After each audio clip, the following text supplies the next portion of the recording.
Good evening and welcome to गना shot. गना shot में आप सबका स्वागत है। आज हम we're going to talk of the Bangladesh upheaval and the effect it has had on India and its strategic neighborhood, right? And it's going to be a complicated thing.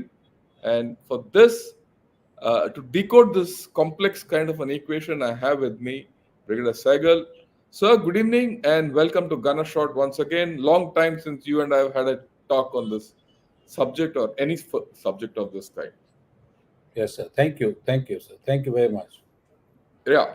Now, what I'd like to say is it's been almost 10 days since the political coup. I call it still a political coup in Bangladesh, right? This political coup has got shades of the regime change, which often the US does, some kind of a color revolution.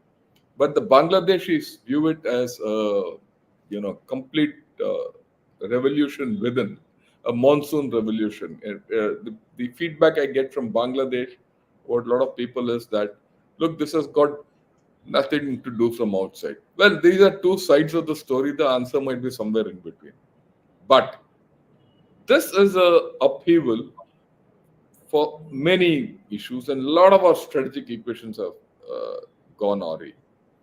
And this is in the back of our problems with Maldives, there's some problem with Nepal, and there's an ongoing issue with Myanmar. And, of course, Pakistan remains a hostile entity. That is just the strategic neighborhood. And now what I see is there's a problem in Thailand also, which is cropping up. So you see a ring of regime changes and color changes happening. Something like which happened in the monsoon. You know, I would say spring. The color revolutions in the Arab Spring, or the color revolutions in the in the first decade of the century uh, in Georgia, and, Ukraine, and all those. And Absolutely. the timeline, I wouldn't say the timelines, the methodologies, the way things have gone about are almost the same. So in this context, sir, I would like you to dilate on various issues, and you start with the problem in Bangladesh, your perspective on it, and then we'll get to the other neighbors, and then the impact on India and international thing. You can take it the way you want it. All yours, sir. So very much. Thank you very much to to you and to your channel for giving me this opportunity. I will try and look at and explain people what is South Asia all about. We have to understand South Asia first, and then we see the how the dynamics in South Asia are playing out. We Let have me know when you want a map, sir. I'll prepare. I will. I will, sir. I will. The point to note is, as everybody by and large knows, that India is the fulcrum of South Asia, and there are countries which are all around India, our neighbors, but none of them are neighbor of the other person. So essentially, is we are India has to deal with 6, 7 South Asian states separately in a separate context, and there is no congruity between the states themselves.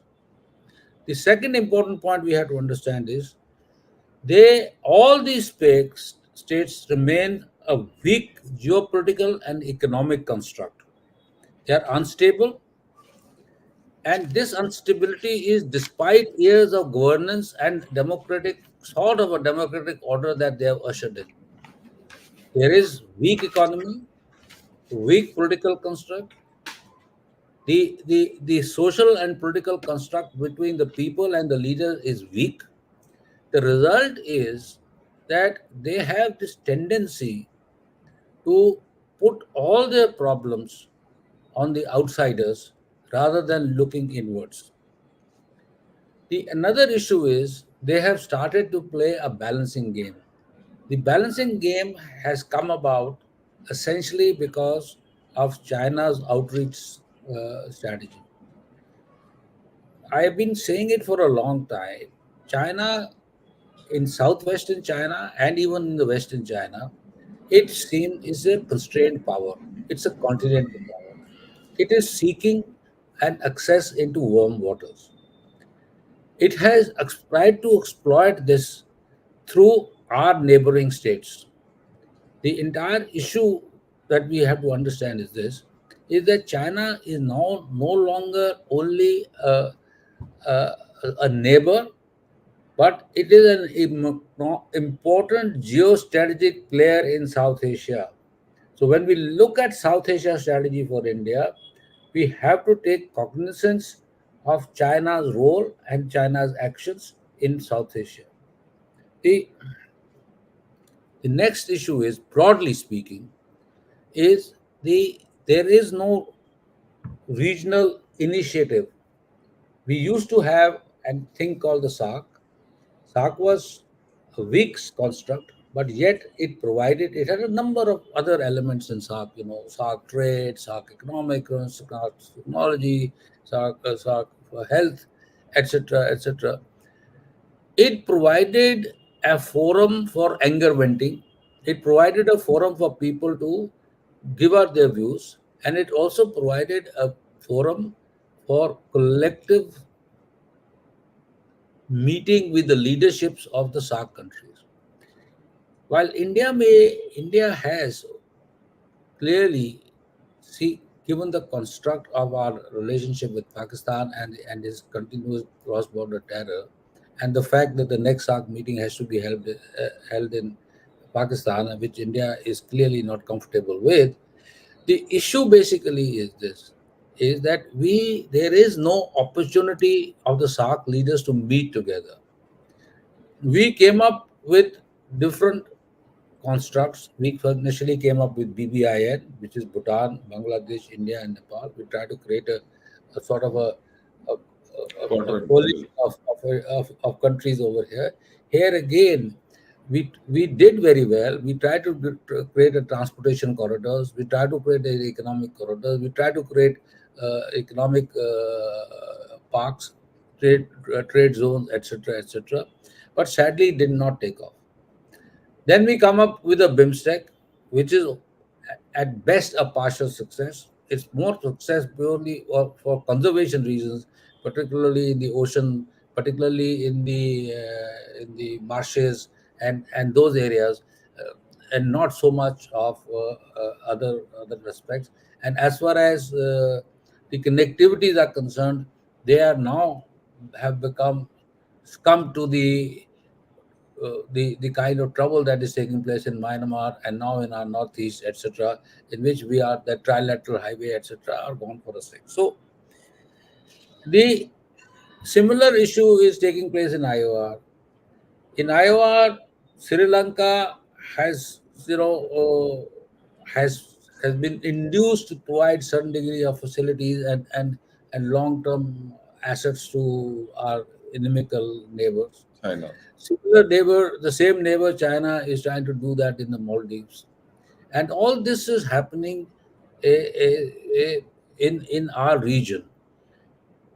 Yet, the sad part of the whole issue is that, as far as Bangladesh is concerned, specifically coming to Bangladesh, the problem with the Bangladesh is very simply is this: is that there are two perceptions on Bangladesh. There is an Indian perception and there is a Bangladeshi perception.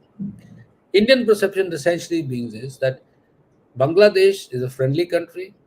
We helped creating this country. We fought. We gave our blood for this country, and so therefore this country has to be cooperative with us. I mean, we are not saying that this country has to be beholden to us. Have to be cooperative with us. The Bangladeshis feel, and ever since that their trade has taken off, they've become a new textile power, and increase in the GDP, etc., have taken place. The Bangladeshis have felt that they have come of age. The Indian angle is there. They support India. They are keen on India. But India is not the only player in town. There are other players in town. One is West, with whom they have a huge trade relationship, and other is China, which is trying to push into Bangladesh, and it serves Chinese purpose, which I talked about, and I'll cover it a little more. to to play the games. The United States has, in the meantime, like I was telling you, is now become a larger geopolitical construct. So to contest China's moves into the Indian Ocean, into the Bay of Bengal, which is becoming a strategic area, the United States, along with its allies, is now trying to push into the region and try to create what I call a containment strategy. In this, an important thing happened. A couple of weeks back, there was a discussion in which it was Indian side clearly conveyed to the Americans that this is our backyard. We don't want your interference. We'll manage this ourselves. And therefore, please let go.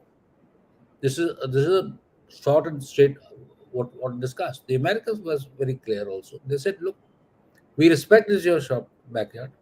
We respect that you are the major player over here, but please try and understand we have our interests. We cannot allow the Chinese a free pass. We cannot be indifferent to the Chinese moves in Bangladesh. We cannot be indifferent to the Chinese Shakufu arrangement and securitization, increasing securitization in Myanmar. Myanmar. And the fact is that sooner or later, the Chinese strategy of the two ocean strategy will swerve to the west, because in the east they are getting highly contained, and there is no push forward for the Chinese. And also the fact is the Chinese entire trade depends on this region. So if we have to contest China, we have to bring in this region into account. We do not have the heft for the entire Indian Ocean region, but we can certainly and would like to play an important role in the Bay of Bengal area and along the Malacca Strait. And that, if you see the writings which are coming out of the AUKUS, Australians are going to deploy one or two of their nuclear Nuclear submarines subs. from from America into the region as part of the new kind of arrangement. So this is the big, broad play. India has to play in understand the dynamics of South Asia into this game. So now you ask me what is happening. The potential scenario in South Asia. I'll now come to the basic issue. You very rightly said Bangladesh is in the throes of what they call themselves into the second revolution. The violent protests are continuing. There is a damage to property, etc., going on. There is an interim government in place. Interim government is making the right noises. We have no idea what is going to happen. The cookie is going to crumble when the issue of elections start up. The political consolidation takes place. Politically, Bangladesh National Party and Muhammad Yunus are more aligned to the West than they are to China.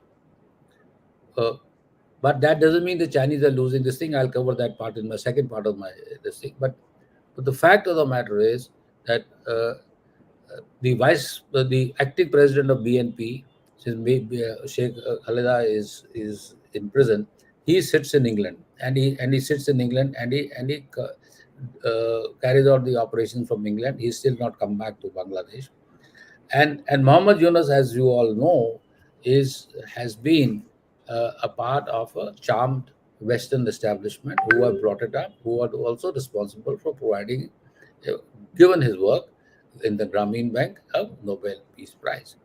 So, so the situation in Bangladesh remains flux. We cannot be indifferent to what is happening over there. The atrocities against Hindus, I'm my personal feeling is going to go down. They will take some steps, not that they will be completely down, but the major issue is going to be is political consolidation. Now, the political consolidation issue is like this: there is Bangladesh National Party, there is Jamaat Islamic cadres, and there's a huge Awami League cadres. What the Bangladesh students and the new establishment is trying to do is to keep the Awami League cadres out of the equations of the new political setup. How will this work out? How can this work out? That's the issue that we have to ask. Nobody asked this question. You cannot keep the Awami League out. And Yeah, if the sorry, may I, yes, one point, right? I just want to reinforce. This is something like what's happening in Pakistan trying to keep PTI out. It yes, can't. It doesn't exactly, matter whether Imran is in jail or not. exactly the same point is going to happen. The Awami League will fight the elections as independent, just like the PTI did, and may emerge as one of the most stronger political force. How do you stop that from happening? And what is the guarantee? What is the guarantee? See, it is all very well for people. I mean, there is a push comes. There is a general belief that Bangladesh is rich, but the people are poor. That kind of a status is this over there. But the important point is this honeymoon period gets over very soon. Yes. The honeymoon period is okay, you have had your second revolution, we have had 2 months, we have had 3 months, we have had 6 months. Now, where is the money going to come from? The same thing was faced by Sri Lanka. And who bailed them out? We gave them $4 billion of assistance. Eventually, to deal with their problems, eventually, to deal with their internal issues, they will have to fall back on India. And it is important also to note that the fifth largest economy surrounds these countries. We have the capacity, we have the resources, we have the capabilities. That's something which these short-sighted political leaders, and I have had the privilege of dealing with a large number of them in my various capacities post-retirement. It's amazing, amazing. They live in a bubble. So do and our sadly our journalists, senior journalists, the guys who interview them, ask them such leading questions where and push out interviews which have no meaning. So the question basically for Bangladesh is this thing is what next? How are you going to manage things? Now, this is a issue, and this is a question for India also. How do we manage our relationship, which is the kind of discourse that we want to have uh, with Bangladesh? I leave Bangladesh here, and then I go to Pakistan, Afghanistan, Pakistan. We all know, understand what is the scenario over there. Now, with the Faz Hamid's arrest, I mean, everybody knows rest of it. Let me come to Faz Hamid's arrest. Faz Hamid's arrest for a ordinary sort of a reason of not paying the money to some guy with whom Developer. he got some property, capital builders, is not the reason. Yeah, there's no doubt. So. Faz Hamid is becoming a focal point of dissidence against the present army chief, whom he replaced as the DGISI, and remains very close to the PTI cadres. And the army believes that he, along with the younger generation of the army officers who continue to look up to Imran Khan as a potential savior of the country, at least a guy who believes in the that he has not sold the country to the West. But that's what their belief is. They believe him to be an important force. Added to that is the whole issue of entire northwestern frontier province as well as Balochistan on fire, and fires which the army cannot control. And that is where another problem is occurring. They sought strategic depth in Afghanistan, but they have given the strategic depth to TTP instead of themselves in Yeah. Afghanistan. So this is what the scenario in Pakistan is. Pakistan will remain on boil, and while we are looking at Bangladesh, my suggestion to all concerned is कि आप बांग्लादेश की तरफ देखिए, परंतु पाकिस्तान से नजर मत हटाइएगा. वहां पे काफी कुछ गदर चल रहा है. Okay, the next issue that we come to is the same. I mean, I will not go into detail of Sri Lanka, etc., etc. Sri Lanka and Maldives, things are not okay and okay. And as far as Myanmar is concerned, we will come to it separately when we go to the second part. And now, can I ask you to show the map as far as Yes. India's relationship with its neighbors in South Asia is concerned. See, this is the scenario we have. Out of six countries other than India which comprise this region, we have a starting from the west, we have a hostile relationship with Pakistan. With Nepal, we are cautiously optimistic. I'll come to the India-Nepal relation a little later. We have friends in Bhutan, but who are under facing tremendous pressure from China. I have not put hostile Bangladesh as it. I would put it as ambivalent. I say ambivalent purely because, in my opinion, the revolution has not played itself out. It's the early days of a revolution, and bringing them into a hostile category will be premature, and I think decidedly not right. And as far as Sri Lanka is concerned, we are cautiously optimistic. Cautiously optimistic in the sense that we have enhanced our engagement, etc., etc. I'll come to that a little later. But we believe that things are on the mend as far as Sri Lanka is concerned, and we can have a reasonably good working relationship with Sri Lanka. And as far as Maldives is concerned, Maldives, our actions in Lakshadweep and Minicoy, etc., and the fact is that India has clever diplomatically tried to play its cards, not reacted unnecessarily bullishly. We have been able to mend some kind of fences uh, in the region. So, by and large, we I would say we are not on the bend, but let's put it this way: the drop in our relationship has with Maldives has stalled, and now we are on the way to make amends. And hopefully, over a period of time, it will never be as it was before Muzi came to power, but it will be a certain degree of improvement that we'll see as we go along. Particularly if we continue to play our cards. So this is where the political scenario in South Asia is concerned. Uh, so I will next. I'll come to political climate in the region. But if you have before that any questions to ask me or any issues to ask me, I will. I'll stop here to give you time, sir. So, what you said is pretty clear. I like to summarize it. We are now in a situation where all around we say there's a significant shift which has taken place from say 2 years back or a year back when things seemed okay to now where all our neighbors, of course, Pakistan was always hostile to us, where all our neighbors seem to be not on the same page with us, right? I will not say they're on a different page, but they're not on the same page also. And we don't know which page they'll enter. That's the next problem which Yeah. we see. We don't know. Uh, I'd like you to tackle this question a little later. What do we do about this? I I, mean, I internally, we could tackle this in the end if you don't mind. I will do that. I'm doing that in the end, sir. Yeah, so we'll tackle that. So, this is a question which everyone needs to understand.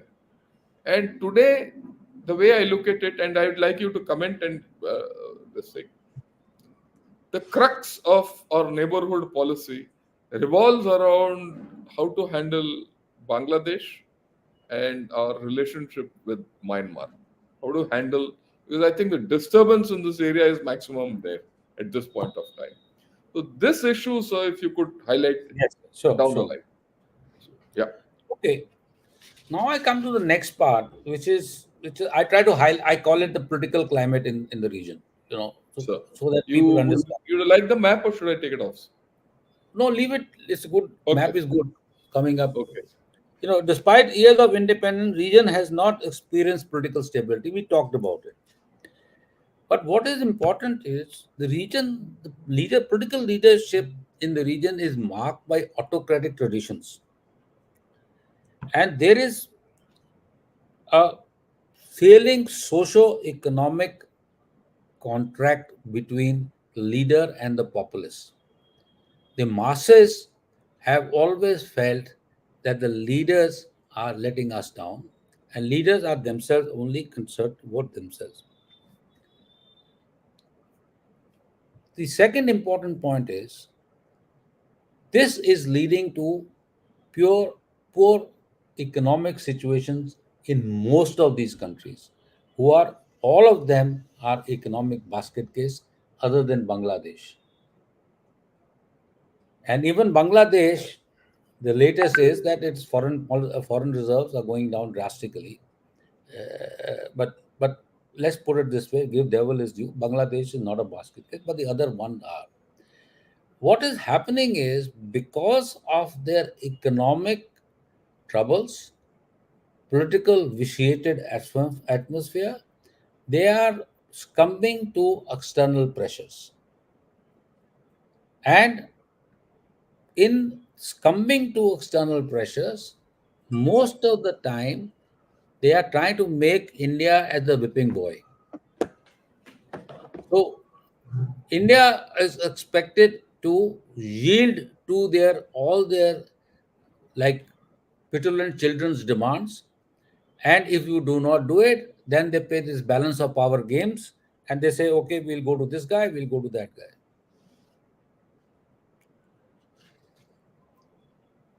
Look at when I talk about autocratic leaders, you have to look at it. Rajapakse, Sheikh Hasina, look at the Maoist Oli over here. Uh, in Pakistan, we do not have a political leader but there is a background political leader called the army who controls everything without any sort of they have no responsibility. So what has happened is in all these countries, this has provided military a central role.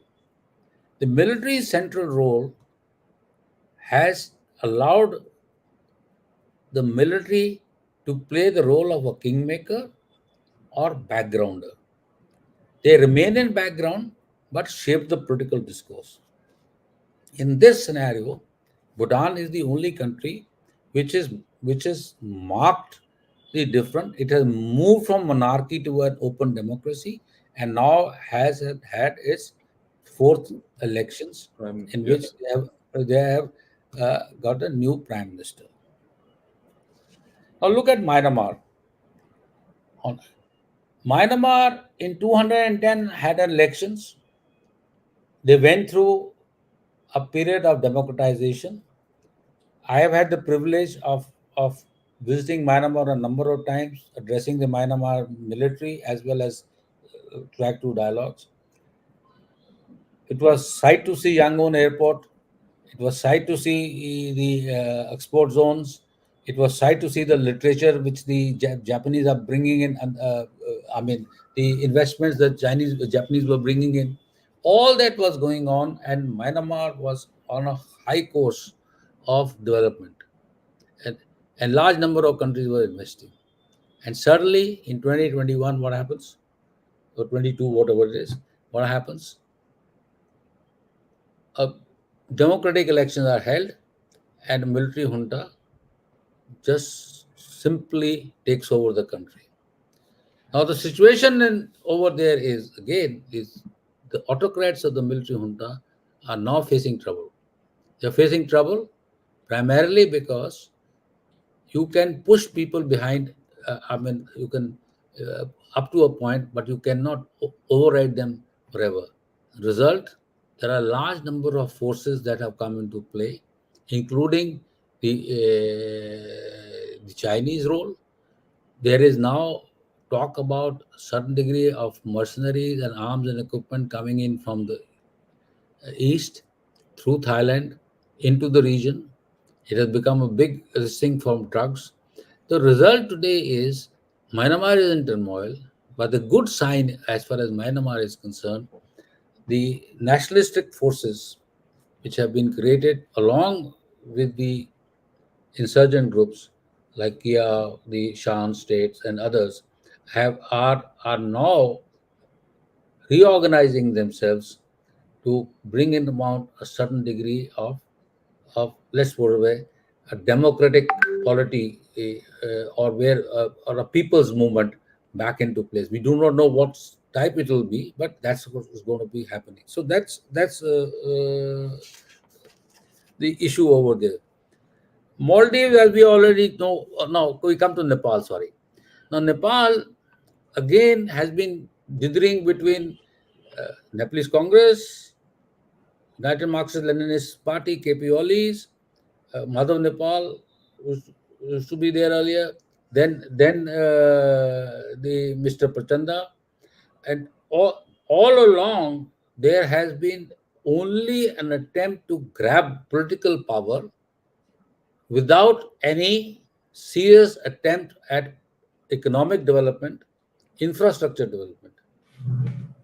Their demand from India have constantly gone up for more and more investments in their projects. India has done that, but anytime India has did that or asked them for some degree of responsibility of their own, they have tried to go to the Chinese, and Chinese have welcomed their investment.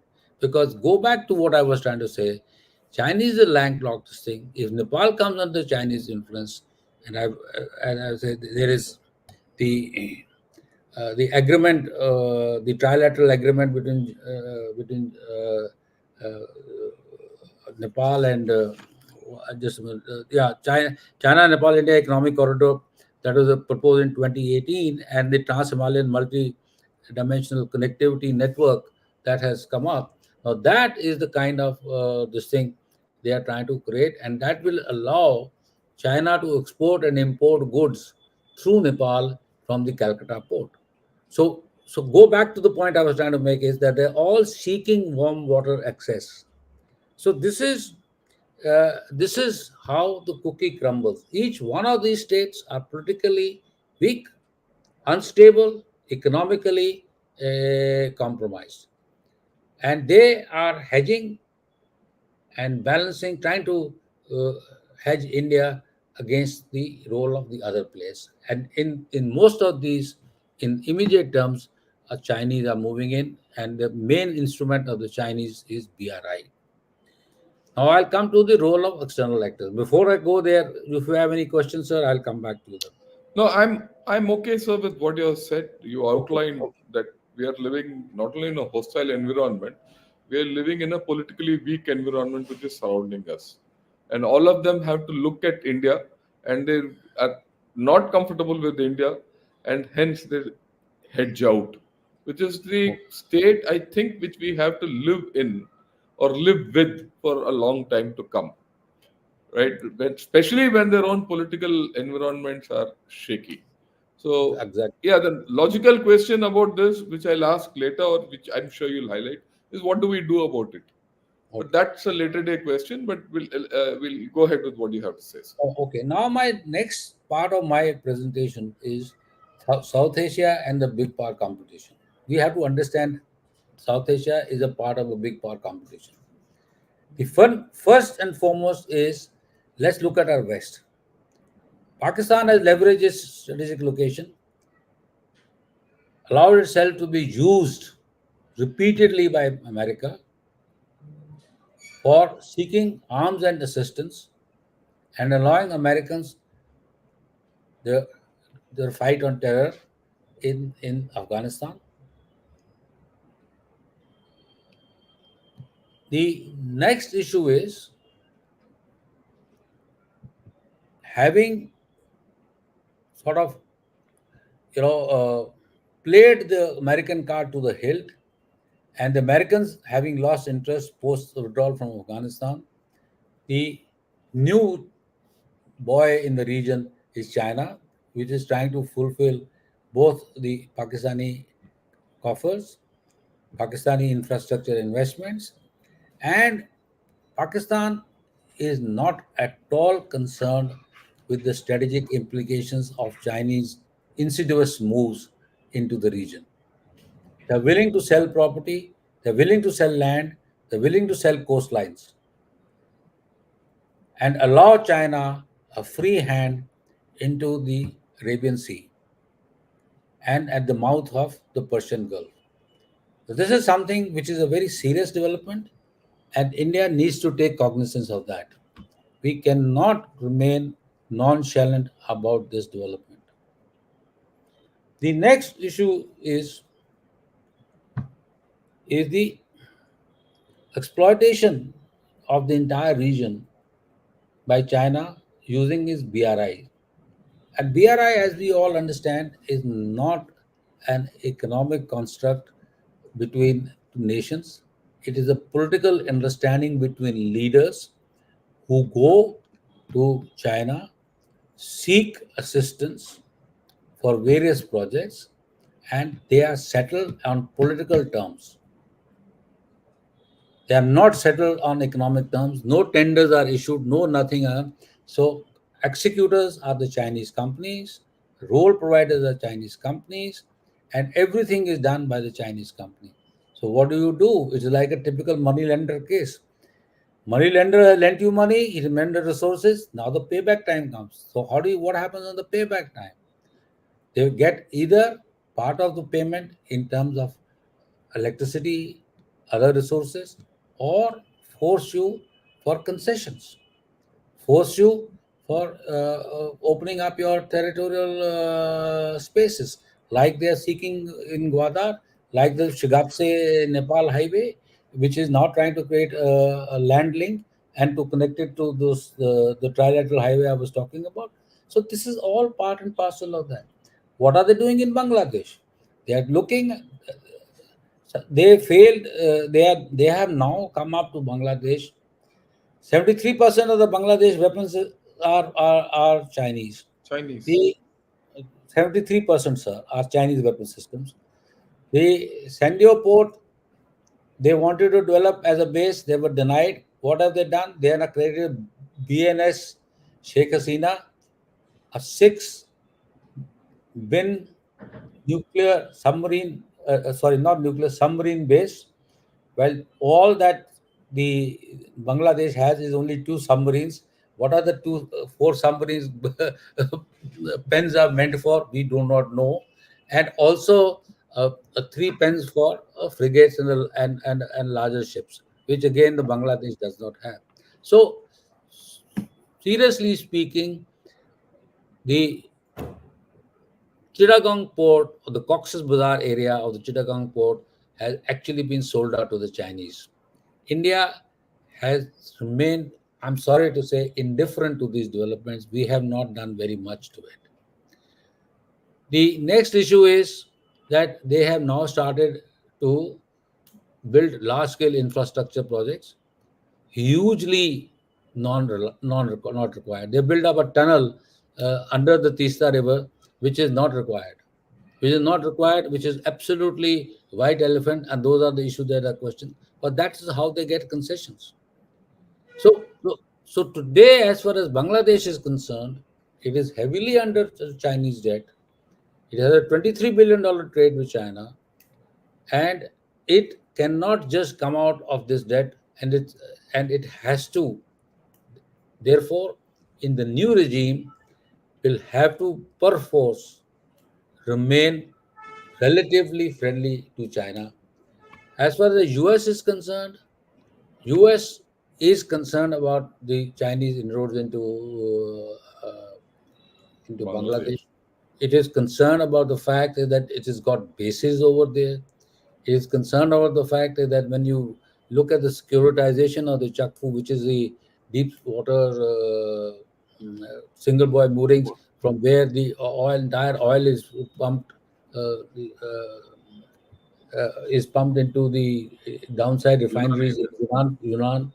There's a huge pipeline. There's a railway line that's coming up. Now they look, and incidentally all the airfields on the western periphery of Myanmar have been upgraded to take the latest Chinese aircraft.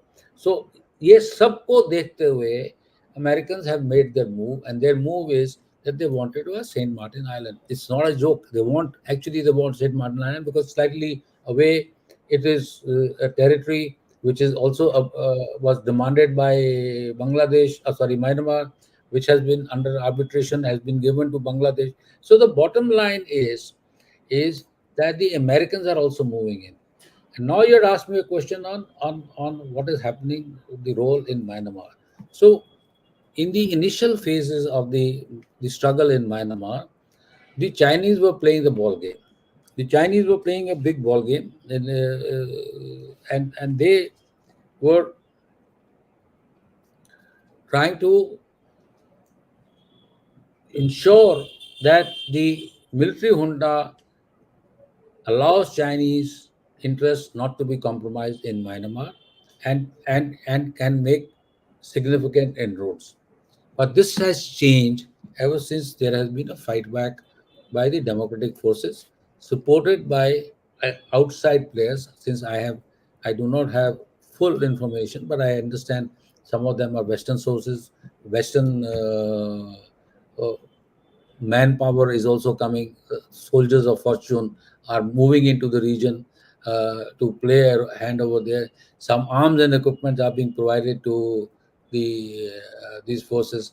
The developments in Thailand and the party that has which was pro-American party, which has suddenly been made defunct by the Thai king, has been a setback for Americans, but it's not going to be a long-term setback. I'm aware of the fact that the Americans have been invested in Thailand, despite Thailand moving much more closer to China. The China's. new railway line is coming via Laos, Vientiane, right up to Bangkok, which will connect Yunnan, Kunming to this thing, and again provide an outlet.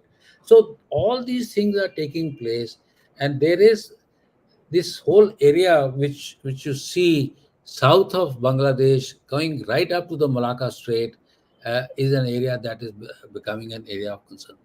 In Sri Lanka, we have stalled things somehow. There is no doubt Hambantota has been given to the Chinese for 99 years lease. Chinese have got their technical facilities that have come up over there. Chinese have their forward repair facilities that are being built over there. But a new interesting development which is not being talked about has been that the lease of the Hambantota airport, which has been given jointly to India and Russia. Now that's an important aspect. Again, interestingly, in this geopolitical game of chess, the Russians are also putting their hands.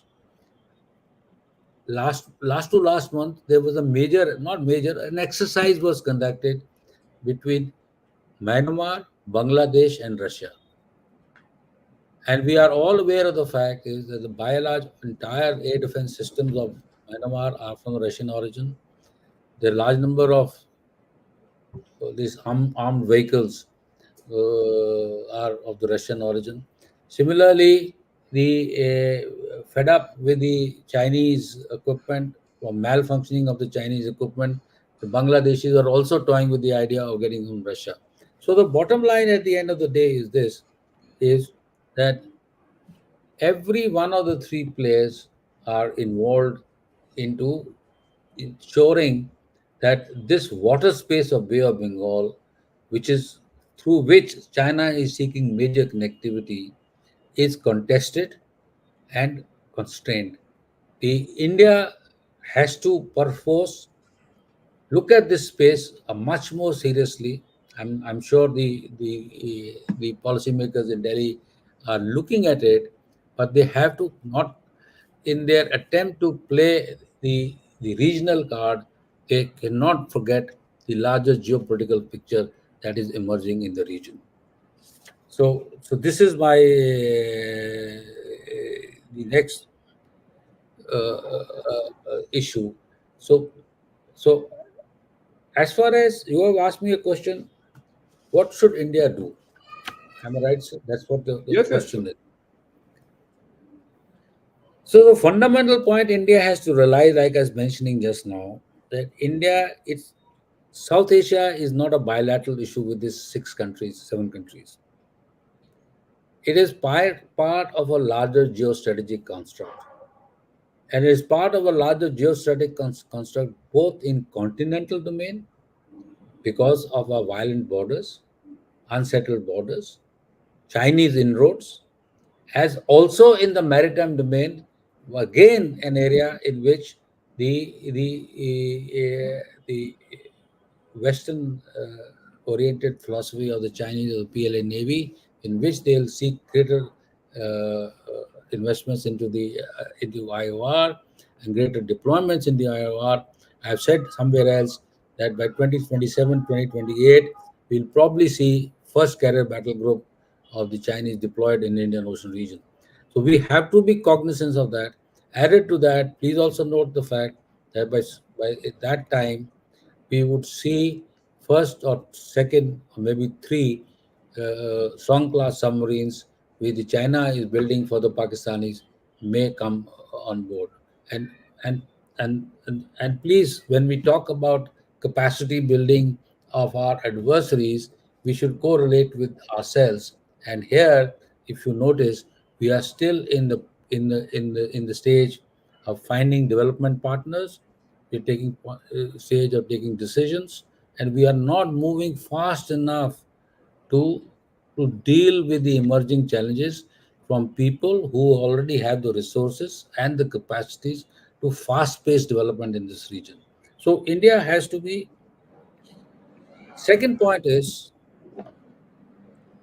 as far as our neighbors are concerned, we should not look at them purely from a bilateral point of view or from the munificence point of view. They do not owe us any favors. We need to deal with them as near equals or equals, get into relationship with them on in a manner in which they believe that their interests are being looked after, but we should also tell them in no uncertain terms, this is not gratis. And here, the important point to note is this, is to each one of our neighbors, particularly Nepal, Bangladesh, Sri Lanka, even Maldives, we should be very clear. India will not accept its red lines to be crossed.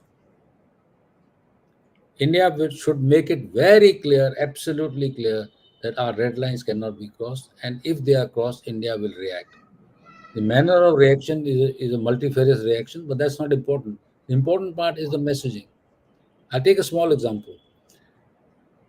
Developments in Bangladesh has jeopardized the corridor which we have negotiated from Siliguri to northeast, and the railway link that we are trying to create. What should be our response? Tomorrow, if the Bangladesh turns around and says we will not honor this agreement, should we just sit back? That's the red line I'm talking about. It's a clear red line for us. We have worked hard. We worked together. Similarly, Tista Dam. Can we allow the Chinese to come and build the Tista Dam? Similarly, Kalapani, the tri-junction. We cannot allow a Chinese role in that. So we have to be very categoric. We also have to be very categoric. No capital ship of the PLA Navy can come to Hambantota. If they have to come to Hambantota, it will be under Indian scrutiny. India will have to ensure that these resources, this long-term leases that they have given to these people cannot be exploited. So, economic aid, development aid, etc., has to be given. Fourth issue is there are some irritants at the social level. We have a cross-border movement of people. We have religious issues. Those need to be handled with more sensitivity. One of them is this Agniveer issue with the Nepalese. It's a big issue with the Nepalese. It's a home and hearth issue for the Nepalese. We have a huge constituency in Nepal who are ex-servicemen. We need to take cognizance of that. It cannot happen that we suddenly lose this leverage. Similarly, We have to see the situation in Bangladesh very closely. We have to see how Bangla BNP as well as the Jatia and the Awami League cadres behave. And then we also have to have a reach out strategy to the Awami League. We simply cannot turn around and say we used to have a relationship with Sheikh Hasina. No. Awami League is a force which has born out of India's blood and sweat. It was created post our investment into that country. You are sovereign country, respect it. You play the sovereign role, respect it. But we unfortunately are a big brother and we have big interests. You cannot turn around and do anything which countermands our interests. Equally, it is important for India not to make the other guy believe that we are big brothers, so we will shove down your throat. No, it has to be an, a discussion of equals, but pushed in that discussion of equals, a clarity of India's strategic interests and India's red lines. If you have any more questions, sir, I mean, I So, stopped there. no, I want a clarification. Very Okay. clearly here, uh, the events in Bangladesh indicate, and even in Myanmar, in this general area, do indicate to us that the USA has enhanced its role in this area, which was not there a year back, right? And at many times, their role today is not totally in consonance with our interests. But going further, the way things are coming about, it's in our interest to have strategic convergence with USA. How do we handle this? Because this is something which is uh, this situation has thrown up. Okay. Yeah, it's an excellent question, sir. It's an excellent question. I mean, my answer may look. We need to have strategic convergence with United States. We have been telling United States, lay off Sheikh Hasina, don't bully her, let her handle the whole situation. She can manage the situation. We were in a belief that Sheikh Hasina, despite her her political expediency, her boorishness in dealing with people, and the way she had autocratic nature, etc., was acceptable to us as long as she was in control of things. And I'm given to believe, my belief is that we were also getting quite aware of the fact that she was not in control of things and that there were a massive protests building up against her. At that point in time, we told the Americans to lay off, let her handle it. And if you notice, in immediately after elections about April, May, and all, Americans did make some conciliatory statements vis-a-vis Bangladesh, but never sort of gave in completely. Today, sadly, they have been proven right. Should we re engineer the whole issue with the Americans? And if we had to re engineer the whole issue with the Americans, how do we re engineer it?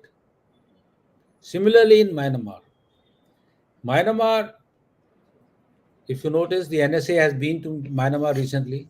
He had a talk with the military junta. I'm sure we have a reach out strategy to the democratic forces. But the point at issue is this: Myanmar is our neighbor. Myanmar is a contested zone between us and the Chinese. Myanmar is a place from where the Chinese are trying to build up a huge front base into the Bay of Bengal. How should we handle Myanmar? We need to be proactive. We have all these 3 4 years had a low key approach. No wonder Defense Secretary has been there. Our chiefs of army staff have gone there. Our But that naval has, chiefs that have gone. won't achieve much, sir. That's only that's a show of this thing. That means nothing. So you have to be pragmatic and be let the world say anything. If you want to be a big regional power and you want to be a credible regional power, you have to take the shit with your policy. You have to take let the world come accuse you. Let them say you're not a humanitarian. And But that's okay. your interests are paramount, and you have to fight for your interests, and that is the most critical issue.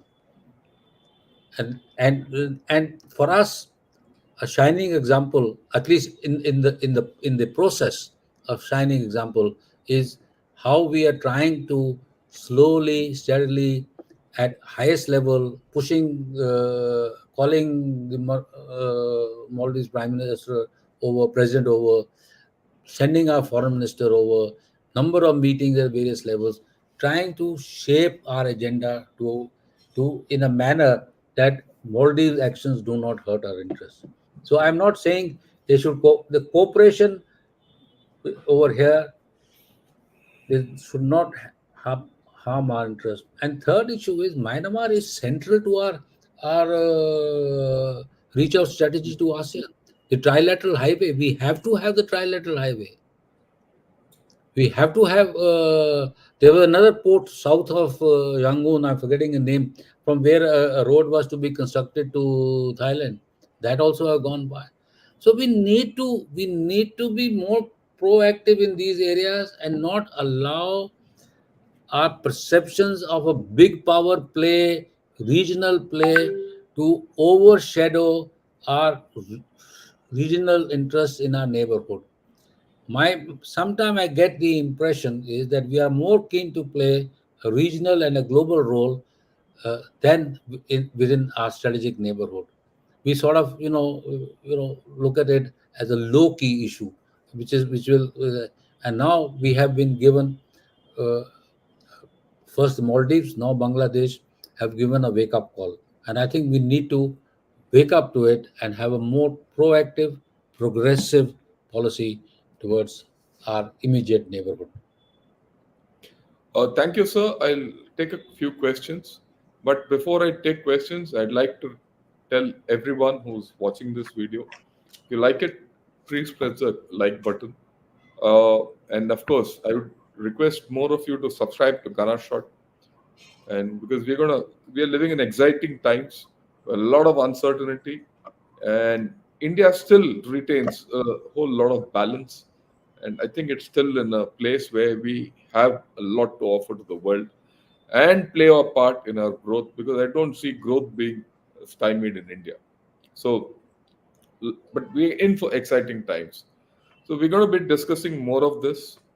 For example, tomorrow I'm going to discuss India's geopolitical mandala. Day after, we're going to discuss about our your priorities, your security priorities, and things like that. Heavyweight, what India centric. So I request more of you to subscribe and go ahead with Ghana Shot. So I'll take a few questions now, Sure, and sure, sir. yeah, yeah. This is. He says it's now time to secure the Siliguri corridor by widening it, by taking back the northern districts of Bangladesh. Of course, the Hindu population of Bangladesh could be shifted here. Your views. He's being a little more proactive than necessaries. No, no. I mean, That's look, a question which keeps coming up. Akash. The bottom line is that it should be part of any proactive strategy that we have in mind in certain contingencies. So it's a contingency oriented issue. And if we feel that we need to do it, we will have to do it. And that's exactly what I'm trying to say. If you believe our red line is being crossed, and we believe that this is becoming an imperative for us, that's something which sadly nations do. Nations do. Unfortunately, that's the reality of life. We cannot get stymied by a certain degree of behavior by certain forces and say, okay, I will follow the political rules and this thing. Because I'm not a diplomat, sir. So I'll give you a straight answer. I think it is a contingency which we should not overlook. Period. And I will put it this way: so it's a contingency we should not only not overlook. It's a contingency which Bangladesh should be aware of. Okay. Yeah. Agreed. Absolutely correct. You put it better than I did. Bangladesh should be aware that if our interests and red lines are crossed, this can happen. I think that is thing. Now, what Sunil Gaur says is Thailand is not a regime change. Here, it's a regular thing like breakfast, lunch, and dinner routine. What's happening in Bangladesh with every third day a prime minister gets changed these days. My short answer is, sir, don't look at politics of Thailand. Look at the geopolitics of Thailand. The geopolitics of Thailand are being driven by the fact is that the China is making inroads. The bay, what is called the Bay of Bangkok, no, that famous bay of okay, uh, the Thailand is, as you are aware, a U.S. ally, which is now incrementally inclining itself to the Chinese. It's becoming under Chinese sphere of influence, and there is a fight back that is taking place, and that fight back is less political, more strategic. And despite the fact that the Chinese are trying to bring in more equipment, more resources, opening up, etc., Thailand remains a very, very pro-Western country, and at least the people of Thailand are, because as you know, they are all dependent on tourism. But the connectivity from Kunming to Bangkok is a dream which the Chinese are looking at. The second dream that they are looking at is via Krakenal. The Krakenal dream is more or less been shelved, but now they are trying to create those ports in between, and which will provide them from transit, move to one port, and then you transport goods by rail and move it through it. The whole idea of Thailand is becoming part of a Malacca dilemma should never be overlooked by us. That's an important issue. Thailand, as part of Malacca dilemma, is central to the Chinese strategy in the Indian Ocean region, or look west strategy, and that is something which it should not be forgotten. And that is the vulnerability of the Chinese. We will be utterly stupid to allow the Chinese to overcome this vulnerability. And here, again, our interests and the US interests are Converge. Are converge. the same actually, sir. Are the Absolutely. same. And that is where which the question I had for some reason. I mean, I think there's something where we probably had a misstep where this convergence was always existent before the Bangladesh upheaval, and we have to refine it all over again. That's the small things. Agreed. Sanjay Kumar Gupta, thanks a lot for becoming a member. Uh, yeah, this is an interesting question, sir. It seems Indian Army has very good relations with Bangladesh Army. What was and is the communication gist, or rather the gist of the whole thing, and where do we take it forward from here? Because Bangladesh, as we said, the military is going to play a role there, and if unless our equation and we use this military to military diplomacy, I don't know whether we can shape Bangladesh the way we want it to happen. Okay. Interesting point. Here again, something which we in our country, from my perspective, need to understand clearly.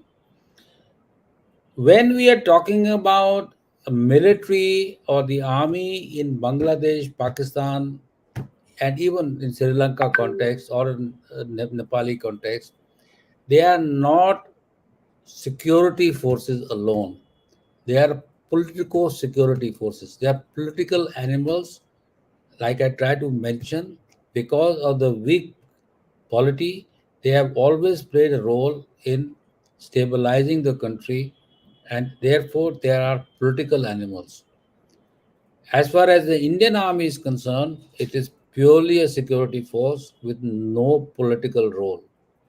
Therefore, while we can have very good relationship with the Bangladesh army, but the Bangladesh army will always be a political force, and unfortunately, there is no meeting ground between us. They respect us. They will always respect us. They understand us.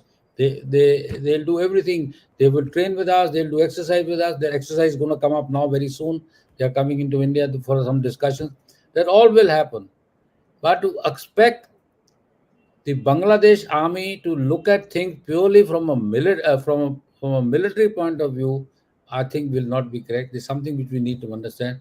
They will always look at things from political perspective, and this political perspective uh, is something which our army does not look at. We allow our civilian leadership to do. So that's the difference. That's something which we need to understand. Right, sir. Uh, sir, this is some information. I think we need to take cognizance of it for our future discussions. Pratik is living abroad. He keeps coming back on Gunner Shot regularly. So I talked to the Bangladeshi Muslim today in US. I asked him, "Do you want to go back to Bangladesh?" He will not go back. They're all confused now. Top leaders are corrupt in Bangladesh, and this is a statement which is making of the current lot who are on top. So if you go by this, even if this statement is 20% true, let me put it even 20% true, there's a lot of rough road ahead for Bangladesh. Bangladesh is a rocky place to, and we have to handle this situation accordingly. Um, yeah, one more. So the countries like Myanmar, Sri Lanka, and Nepal need economic development. Are we currently in a position to help them with economic investments?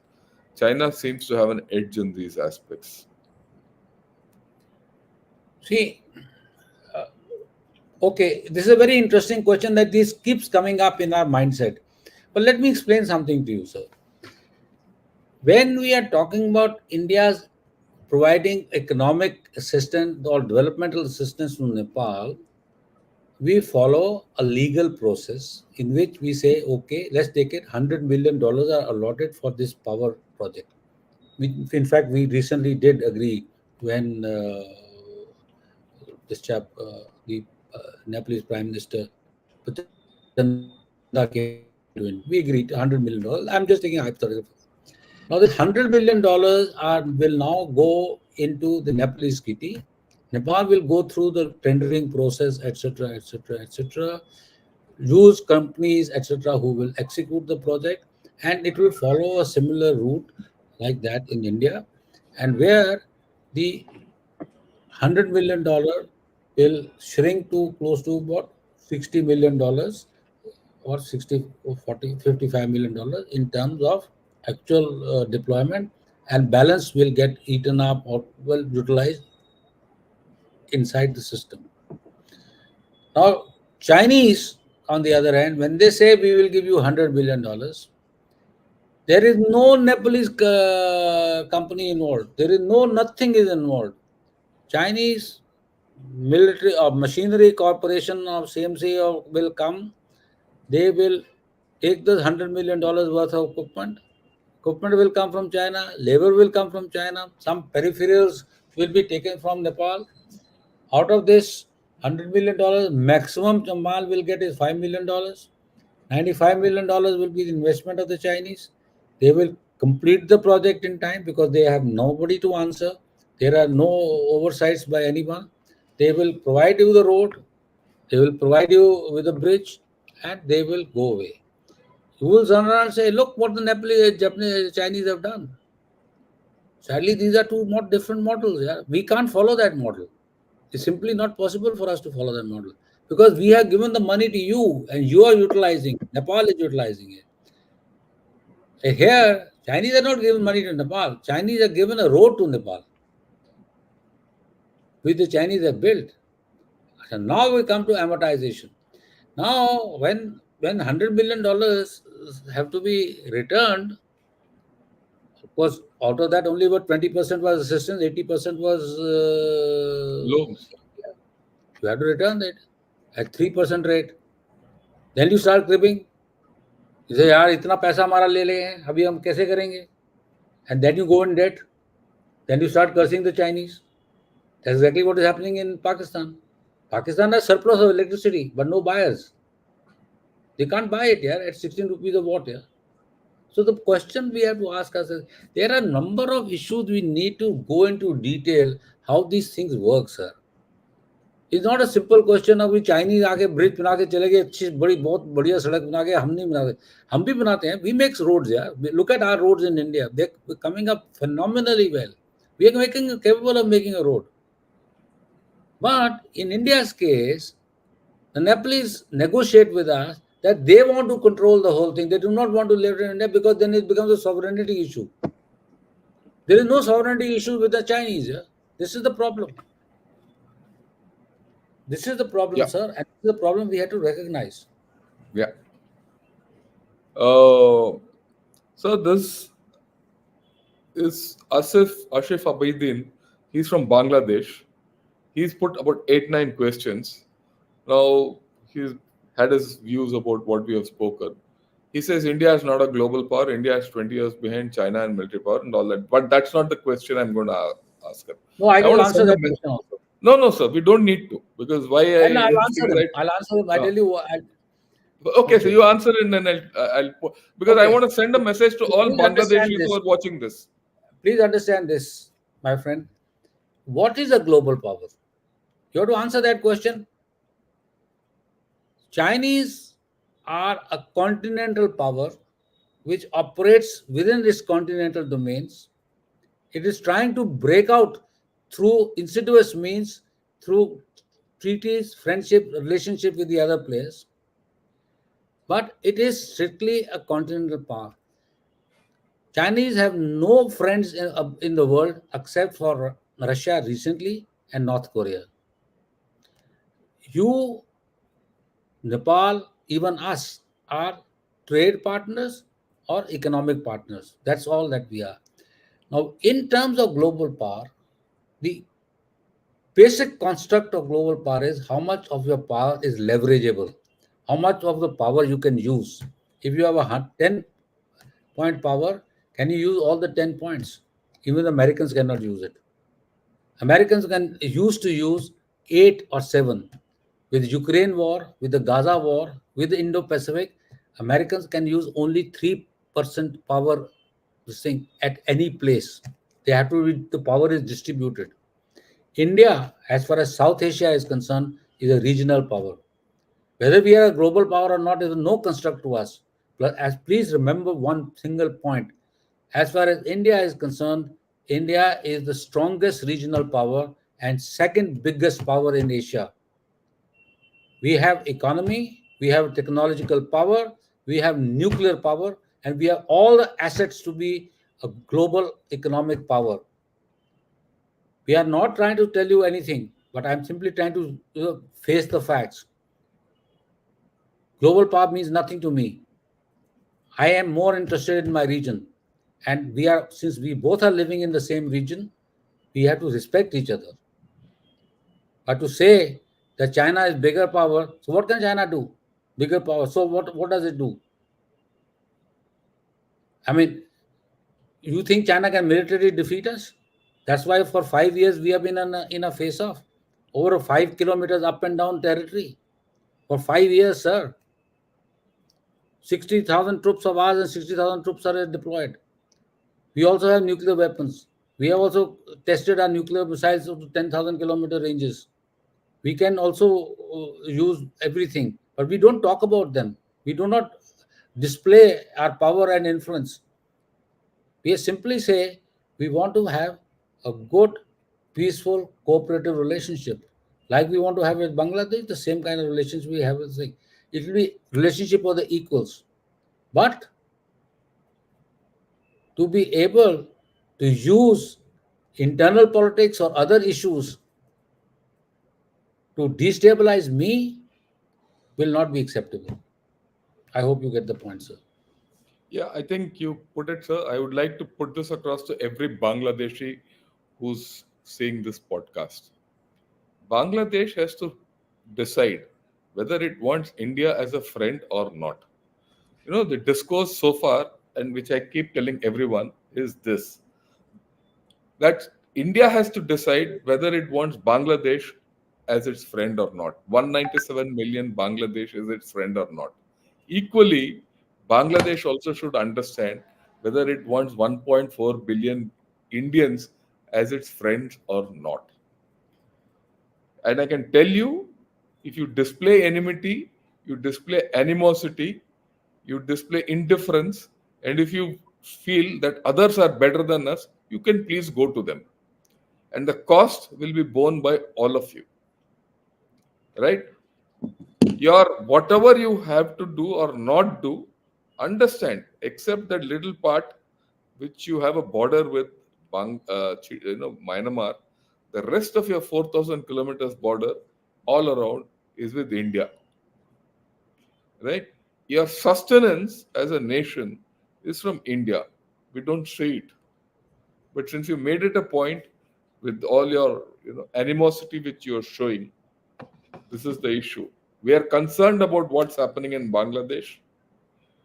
So far, the government of India has not even laid a red line for Bangladesh. But if your complete attitude of you and your people are like this, the day is not far when, as someone has said, a red line will be drawn and we'll do what we have to do. And after that, you will not be able to do much about it. That also I can assure you. Right?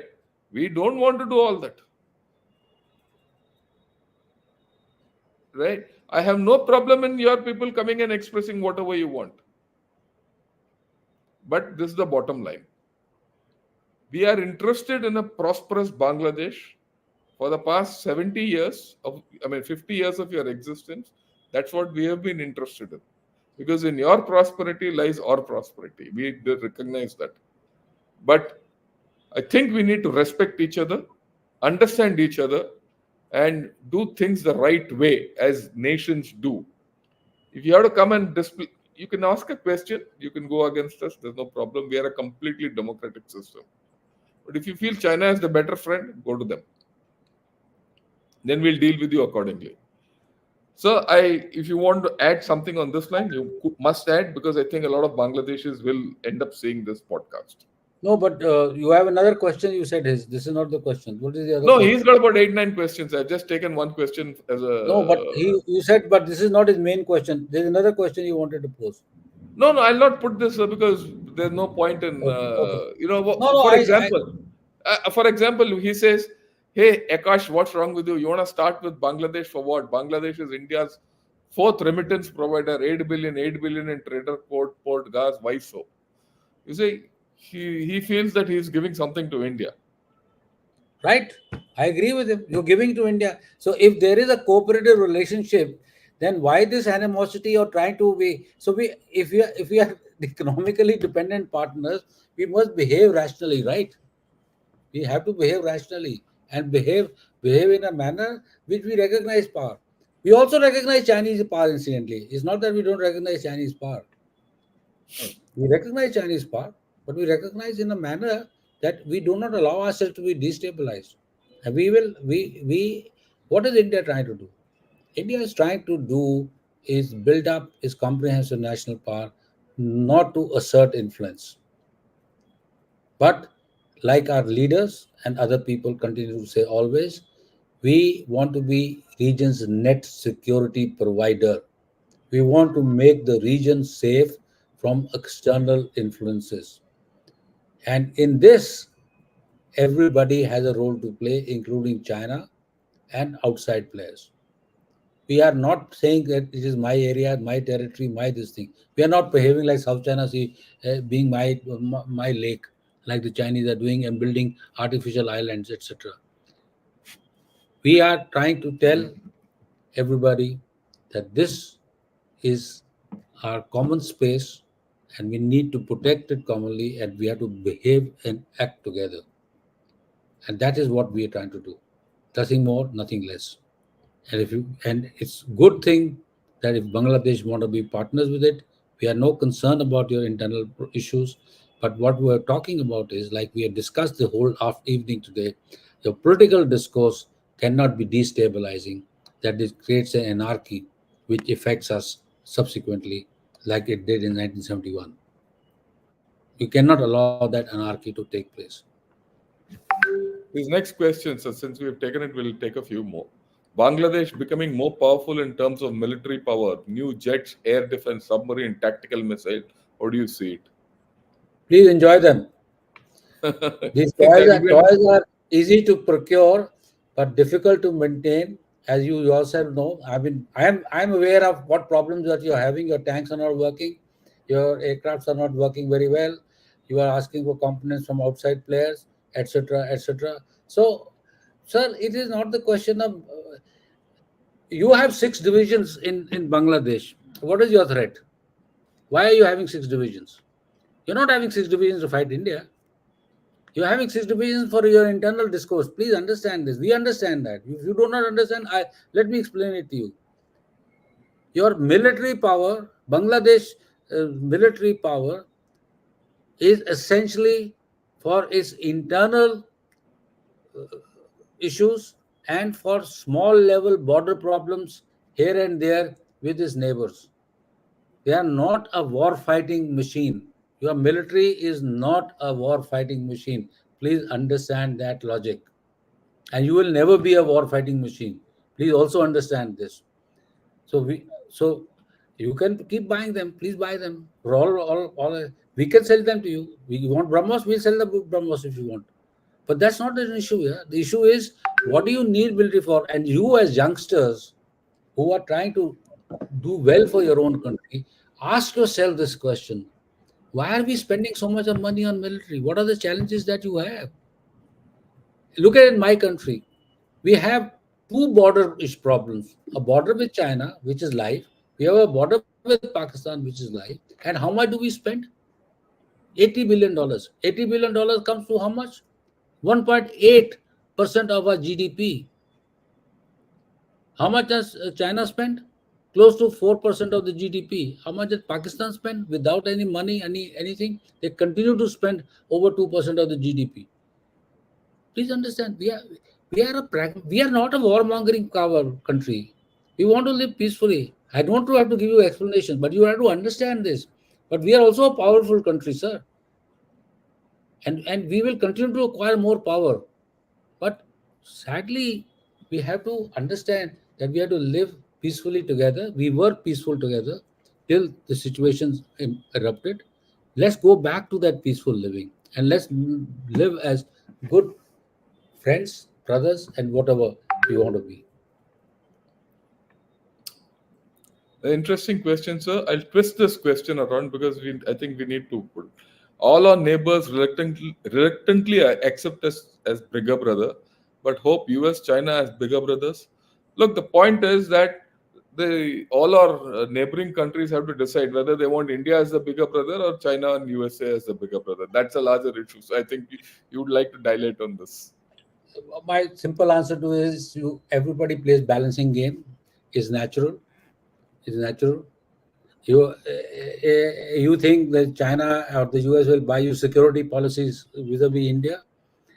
It's an investment you make, yeah. It's your investment, and if you think that investment is worth it and which will stop thing, well, worth it. Go ahead and make it. Please make it. But the question again goes back to this thing is, why must you think of buying equities in terms of balancing equities from China and US apart from their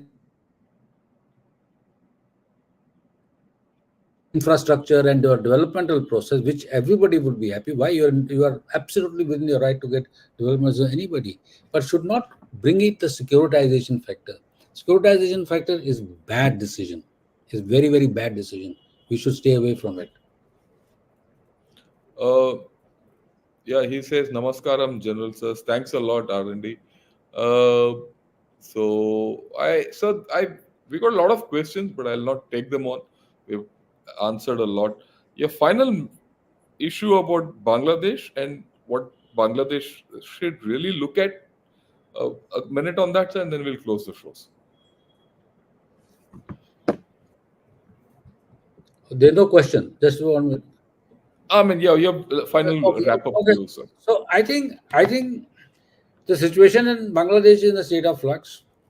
But what the new interim government has to do is to be pragmatic in its relationship with India, as indeed pragmatic with relationship with all the other players. It should stop and ensure that there are no atrocities being committed against Indians or and Hindus particularly and other minorities include as well. That must stop, and they are entitled to restructure their democratic polity the way they feel like. But India will be very happy if Bangladesh becomes a theocratic state. That is an unacceptable scenario because we then that basically means is that you are being driven by forces not intrinsically Bangladeshis but outsider. Now that's something which will be an issue with us. We are 100% sure that given the precision leadership that is there and the kind of intelligentsia that exists in Bangladesh society and its people, they will not go down that route. And time is not far when we'll rebuild our relationship from here and forget the past. My another point is, and the last point basically is, in the political consolidation, you cannot forget that the political consolidation can take place without all parties in Bangladesh being involved, equally involved. Your anger against a particular party at this point in time should not preclude you in future not including them in your entire new nation building process that you're about to undertake. Thank you. Thanks a lot, sir. I thought we covered the entire story and the entire issue very well. Apart from putting across what's there for Bangladesh and where it's going, I think our focus on what India should do has also come out very clearly. And our focus is not only Bangladesh, but the other five, neighbors of ours who are connected with us but not connected with each other. And we have lots stakes ethnically, religiously, everything. So I think we need to have a new paradigm and we have to find convergences with uh, the global powers or the extra regional powers, and that's where we leave it. For everyone who's watching the show, what I like to do tomorrow. Tomorrow is Independence Day, so I'm going to highlight to you what is India's geopolitical mandala, our core interests and all that. I'll talk of it because it's good to understand what it is, uh, what we have to look at. And then I'll be open to any questions because a lot of global conflicts also going on and how it affects India and everything. So it'll be an open house. I'll make it an extended thing. So come up loaded with your questions. So, That's about all. Sir, thanks a lot, sir. thank you, And sir. good evening and Jai Hind to you, sir. Thank you, sir.